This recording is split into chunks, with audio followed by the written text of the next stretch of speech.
1945 के बाद पूरे विश्व में एक नए युग की शुरुआत हो रही थी। इस समय से भारत की आज़ादी की कहानी नहीं बन रही थी, बल्कि पूरे विश्व में गुलामी खत्म करने की एक लंबी कहानी बनने वाली थी। जब भी दुनिया में युद्ध होते हैं तो भारी तबाही होती है, जान माल, आर्थिक, सांस्कृतिक सब तरह के नुकसान होते हैं। ऐसा ही कुछ नुकसान हुआ 1939 से 1945 तक चले दूसरे विश्व युद्ध में, जिसमें पहली बार परमाणु हथियार का असर देखने को मिला।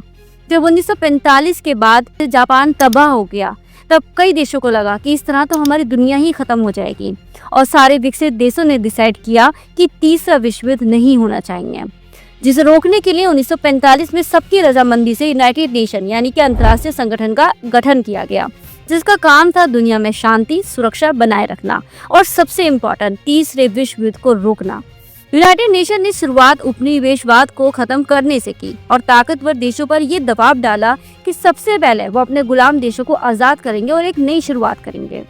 इसके बाद इंडिया, श्रीलंका, घाना, चाइना जैसे कई देश आजाद हुए। और इतना ही नहीं, आज संयुक्त राष्ट्र की स्थापना के बाद से 80 से ज्यादा देशों ने अपनी स्वतंत्रता प्राप्त कर ली है।